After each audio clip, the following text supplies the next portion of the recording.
Hey guys, Scooter Street here. Just wanted to do a quick video today to show you this new 9-port cylinder kit that we have available for SYM 50cc horizontal engine scooters, such as the Red Devil, Jet X Sport, and the Jet 4R.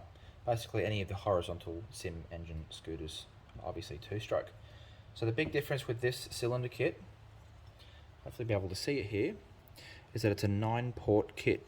So able to see it has this extra little booster ports on either side of the exhaust port, which you can then see through the other side, hopefully, sort of poking out here, which essentially increases the overall size of the exhaust port between the three ports, which means obviously more exhaust gas can get out, which means you can more quickly and more efficiently get fresh air and fuel into the cylinder and have a bigger explosion.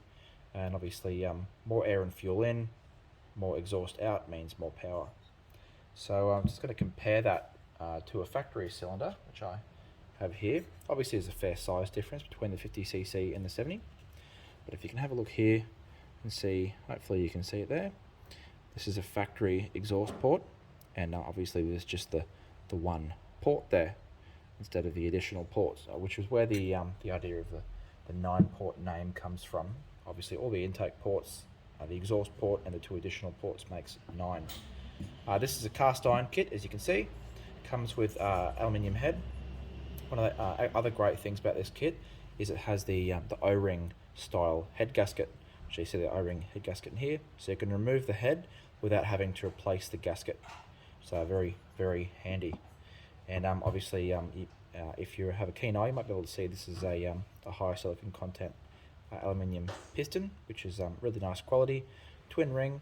I would say this is probably the most similar kit to a Molossi MHR replica kit that I've seen, in that it has the 9-port cylinder, same as the MHR rep. Obviously it's cast iron, whereas the MHR rep is alloy, but the price point on this is excellent. So that makes a big difference. And worth noting, the MHR replica cylinder kit for this bike actually isn't 9-port. It's only a standard port map with an enlarged exhaust port, so obviously with the alloy cylinder. But comparing the two, there's certainly going to be some advantage in having the 9-port cylinder port map there. Really good kit, and definitely worth trying it on your bike if you're looking for something that's a little bit of a step up from the normal sport 70cc cylinder kit.